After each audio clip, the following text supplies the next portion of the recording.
All right. Well, let's start this day off. We're starting with an issue that's very complicated, and I know that you want to share with us about love correcting unjust immigration policies. Yeah. So our first guest that we have here will be, or our guests for today rather, are Minji Lee and Jose Antonio Vargas. And they're going to be discussing how we can operationalize love within the context of immigration. And so Minji is the author of Free Food for Millionaires and Pachinko. Is that right? And Jose Antonio Vargas is a Pulitzer Prize winning journalist, Emmy nominated filmmaker, and Tony nominated producer. How about that? Yeah. Welcome, Jose. And is Min with us? I'm here. There she is. Hey, yes. Kalisha, we forgot to give you the memo. You know, I'm the only one without a Be Love shirt. But look, Dr. King, we didn't even talk about this, but we coordinated on the color, so I'm good. Excellent. So let's get started again, talking about how do we operationalize love within the context of immigration policy.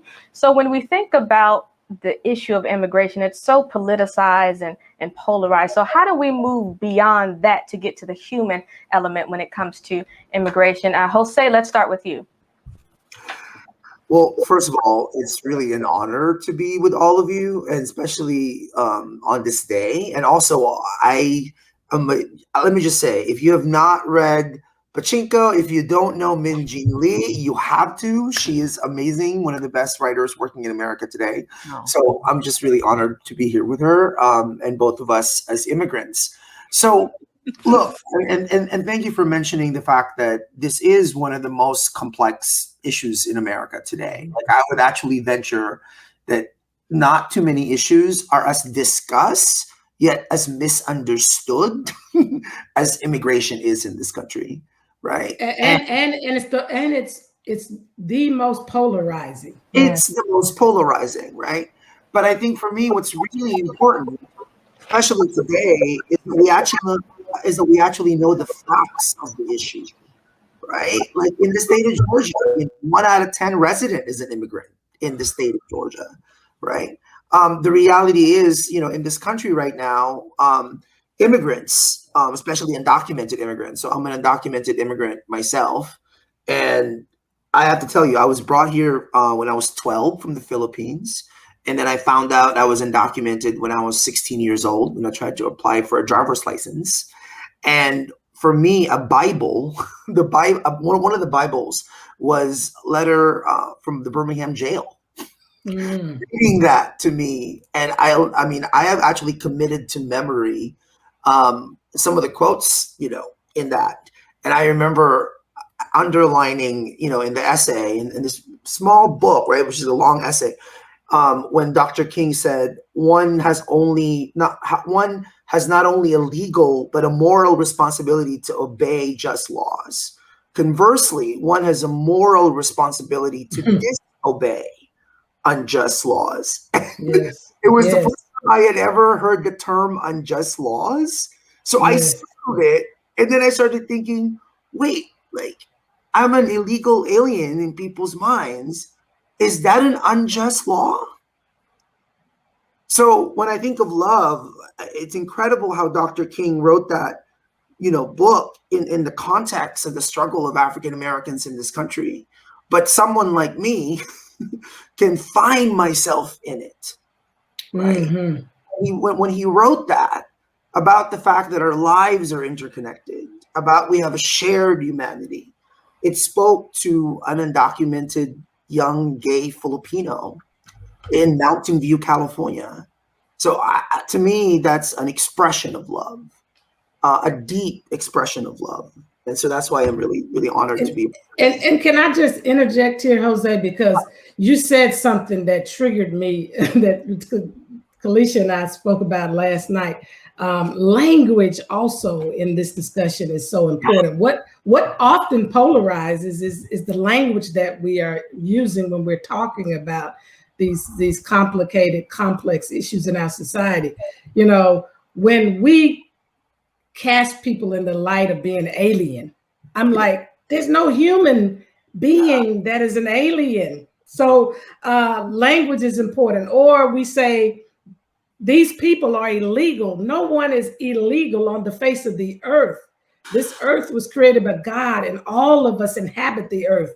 You know, we're here for a set period of time. So in language, I think also is so important to getting beyond this polarization. We have to reframe the discussion with our language, and that's what Be Love is really about. So I want to ask Minjin, is it Minjin? It's Minjin, and also you can call me Min. Okay, Min. Okay, Min. I want to ask you, what would you say are the most threatening issues in the world of when we talk about immigration as it relates to humanity? You know, it's really, first of all, I want to just really underscore what Jose said. It's such an honor for us to be here today. And it's really an honor for me to be here with Jose, an extraordinary writer, and also with Dr. Graves and Dr. King. And also, I wanted to be here because your question points to the most threatening thing for me right now about immigration. It's xenophobia. Mm-hmm. Xenophobia is so important, and it's at the heart of the opposite of love, right? Hatred. Mm-hmm. So I was thinking very much about when Jose talked about the Bible, because actually I'm thinking about the Bible, where the only way we can get rid of this fear is perfect love. Yes. Right? Yes. 1 John. So my grandfather was a minister, so I just want you to know that I'm okay with the Bible. And I think it's really important because I think Dr. Martin Luther King Jr. often came from that space of perfect love, right? Mm-hmm. So we want to cast out this fear. And for immigration, there are a couple of things that we don't talk about in BiPOC communities. We don't talk about how many Black immigrants there are in this country. I'm from New York. There are a ton of Black immigrants in this country. And one of the things, and also as an immigrant myself, one of the first things that's really learned is anti-Blackness against African Americans. Mm. So let's talk about the complexity of that issue, because I have heard so many African Americans and Black immigrants talking, trash about each other. And I think that what's interesting is if you go back to perfect love, one, we can name these as difficult issues, and then also talk about the fact that it's observable. I hear it all the time in New York City. And then also the internecine warfare that we have within the Asian American communities. So Asian Americans also learn anti-Blackness when they first come to this country. And again, we have to name these things. Otherwise, things aren't really going to change. Immigration is the history of everyone in this country except for Indigenous people, right? Or enslaved people who are stolen. So, and I think all of it is the reason why we're having a polarized discussion, because we don't talk about that. And as a matter of fact, now there are states which are trying to prevent us from talking about it and learning about it. So imagine all little babies in schools not learning this important history of immigration versus people who are stolen, kidnapped, right? And then also people who are exterminated because they actually are from here, the Indigenous people. So that's what I wanted to bring to this discussion, if we could. Definitely. Minjin, you mentioned a phrase BiPOC. And so our viewers are coming to this from various entry points. So if you could just explain what BiPOC means. So I'm sorry, pardon me. I think BiPOC came about, it's Black Indigenous people of color, because I think people of color is insufficient to understand our experiences because the tent is just too big. And I think people of color and Black people and Indigenous people have different experiences. So I'm really glad you mentioned that, because I think it would be insufficient to talk about immigration. And also not just in the terms of historical victims. It's actually so much more complicated than that, because today when we think about love, think about heroic and how resistant we are, and in our struggle to overcome this hatred that we felt for hundreds of years with love. Yeah, as you talk about learning this new paradigm of being in terms of love, vocabulary is important, right? Because a lot of times vocabulary sets up the contours for how we engage with each other. But you mentioned the tension between the various communities, whether it's African American, Asian, etc. So what do you see? We can start with Minjin and then kick it to Jose. What do you see as the relationship between immigration justice and racial justice? Well, I think for most immigrants, you can't ever extricate it, because it's kind of like saying, like, I'm not a woman and I'm not Korean and I'm not an immigrant, I'm not a Presbyterian. Like, all those things are intersectional, right? The incredible term of Kimberly Crenshaw. So I don't want to ever separate those things. So if you want to have perfect love, you need to have an over-encompassing idea of what a human being is. Yes. Including our personal history, including our spiritual history, including our moral purpose. So, but I think this is a really empowering day, because we're saying we're going to look at justice and love and how they're connected. Definitely. Jose? Well, I mean, I think all you have to do, and this is why the attacks on teaching the full history of this country is so disconcerting, because all you have to do is read a history book and understand history to know that you can't separate immigration and race from each other. I mean, in many ways, for example, like the Chinese Exclusion Act, where we barred, Chinese people from China to come here. I mean, we codified racism in this country. All you have to do is look at the recent history of this country of the past 20, 30 years, right? Like after 9/11, South Asian immigrants were among those like swept up in a wave of Islamophobia, right? And since this pandemic has started, right? Like countless Asian American, many of them immigrants, have been coughed on, spat at, harassed, attacked. I mean, I don't know if you remember, there was this incident in New York a few months ago of a Filipino American immigrant actually.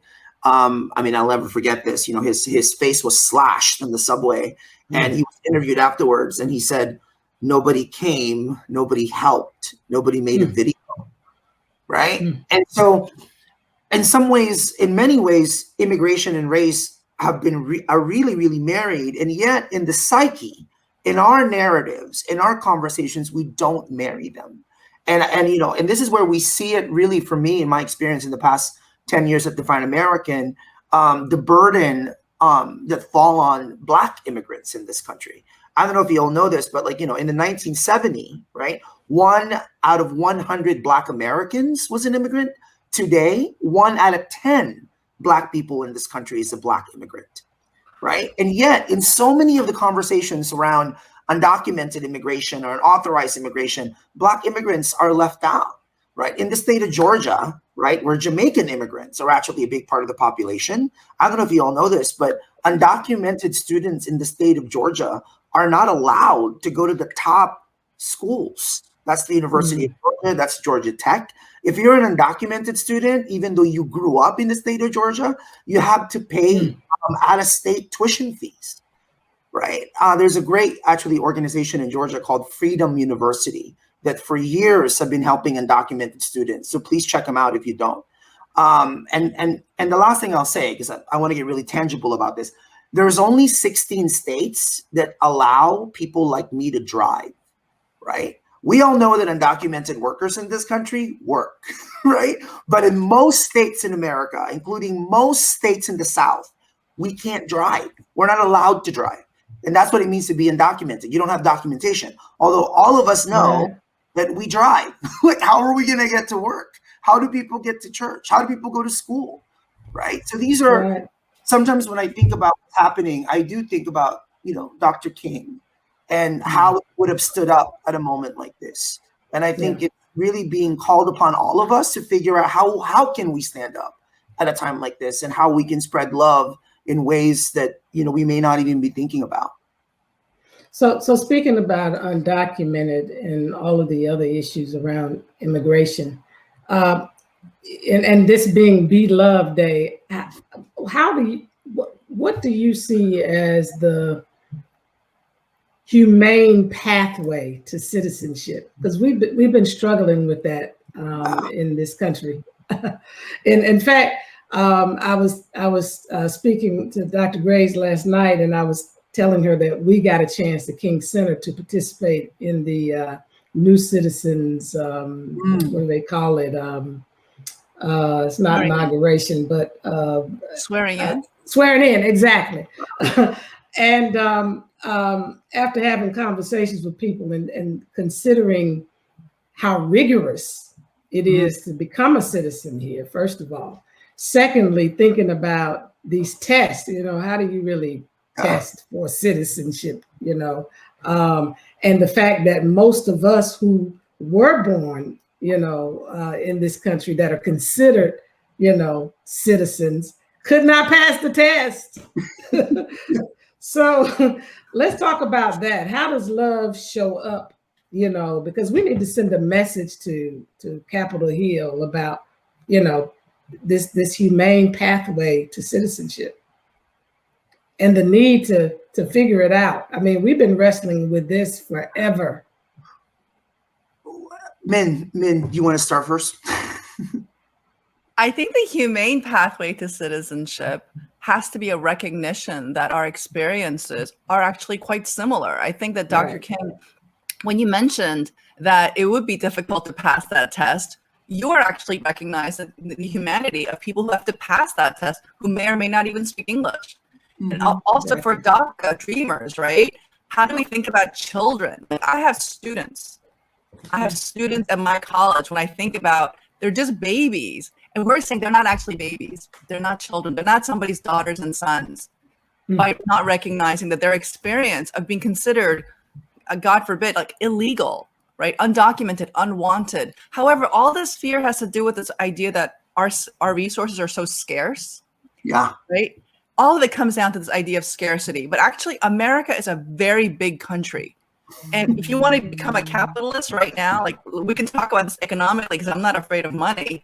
If you want to talk about capitalism, we are not going to have the tax base unless we start recognizing that we need immigrants, undocumented workers, we need work, we need sales tax. Undocumented people pay a lot of taxes for which they get no protection, services. And I'm angry about that. And this is an anger that comes out of love. Love for all people who are here. Yeah. Love is not antithesis to anger. I mean, anger is okay. It's Anger's what you good. do with the anger. Yes, you have to just channel it in the right direction. In fact, in the Bible, as you said, be angry, but sin not. By the way, Min, I'm so glad you mentioned that because whenever I sign a check to the IRS, as an undocumented immigrant, as an undocumented entrepreneur, and we exist, every year I sign a check to the IRS. And when I do it, I always have to say, I love America, I love America, I love America, I love America, I love America.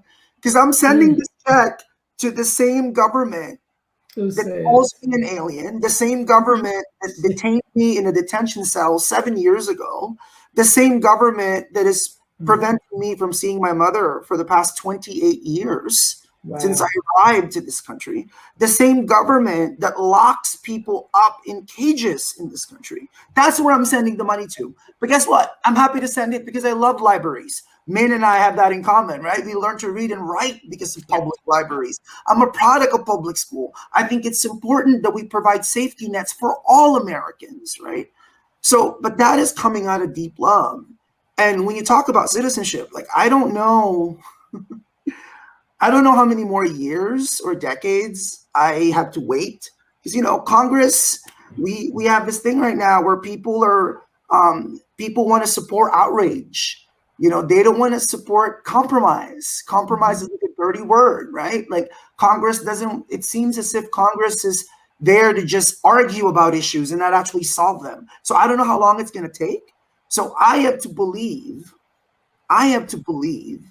that I am free here. Yes. And here. I have to believe. I have to believe that there's something that's just as important as citizenship by law and documents, which is citizenship by participation. So how do I show up? Right? Like, what does that mean? And 10 years ago, I founded this nonprofit, Define American, all about telling the stories of immigrants. And I've decided that that's how I show up. And I'm so glad that Min said this, because as someone who's been a student of American history, which includes African American history, I can't be someone seeking citizenship without fighting for the full equal citizenship of African Americans in this country. right? The fact that the voting rights and voting laws are being attacked all across the country should be a concern for all of us. So for me, citizenship is knowing that we have to show up for each other. I think that is how I think people like us, regardless of immigration status, have to show up for each other. And regardless of how they see you, you're a citizen of the World House. You're a member of our beloved community. You're my brother in this community. And we're going to continue to do what Daddy said, which you found fascinating. We're going to have to disobey these unjust laws. I think, the day is coming around even critical race theory, where, students and teachers are going to have to, move to that place. It's unjust.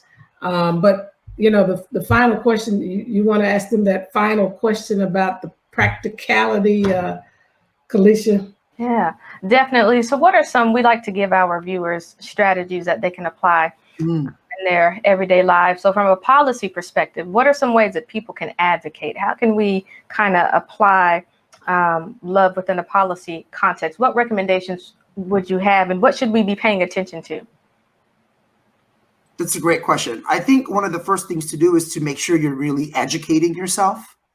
Like literacy on these issues is of utmost importance, just because there's so much disinformation out there that's spreading. That's the first thing.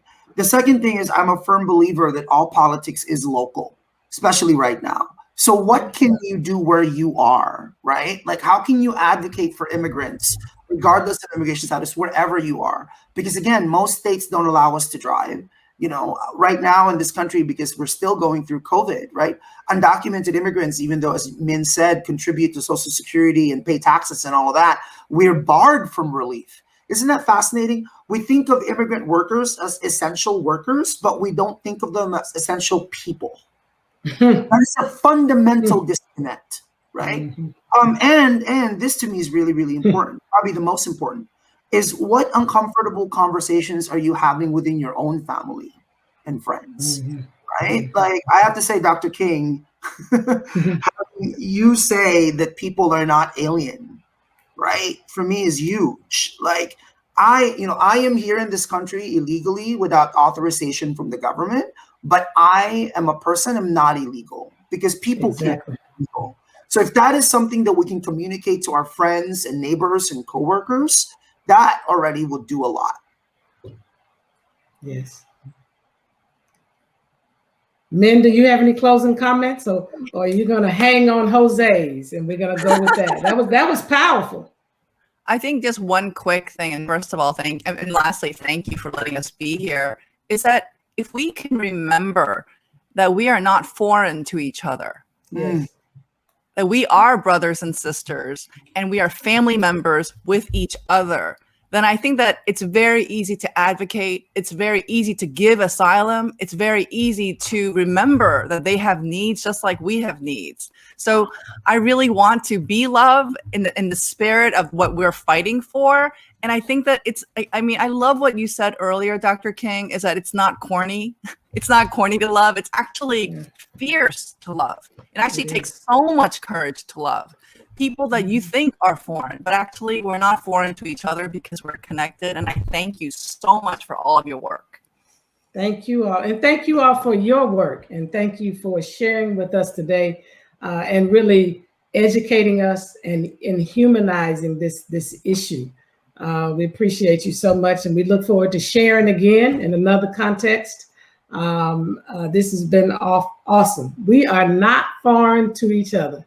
I'm going to use that, Min. I might give you credit the first time, but that's it. It's all yours. It's all yours. So you all have a wonderful day and a wonderful and safe weekend. Thank you so much. You've added so much to the beginning of our discussion. Wow. We are not foreign to each other. And for me, as I was listening to Jose and his final comment, I just thought about my father's words. Men hate each other because they fear each other. They fear each other because they don't know each other. They don't know each other because they don't communicate with each other. And they don't communicate with each other because they're separated from each other. And just sitting in this space with him, albeit virtual, really humanized this whole issue of immigration. Listening to him talk about being 7 years ago, being detained himself, and that he is an undocumented entrepreneur paying taxes to our federal government. How can you turn away from that and have deaf ears is problematic to me.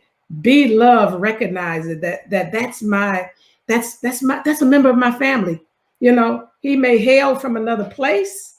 He may have been born in another country, but he's still a part of me. Yeah, no, that's critical. And it's important to put a human face to the narrative, Yes. right? A lot of times when we watch the news, we get the headlines and the tidbits, but it's different when you humanize. I mean, when I get in my car and drive, I don't think about the fact that there are folks, I wasn't aware of that, who can't drive. Like you would think that's right. A basic right to get from point A to point B. And then what Min was talking about, even bringing up the World House concept and our interdependence, right? And that we are all part of this human narrative. When we talk about critical race theory, the conversation is how do we tell the whole story so that we elevate, right? And show how everyone has contributed to this great human project. So I loved it. I can dig it.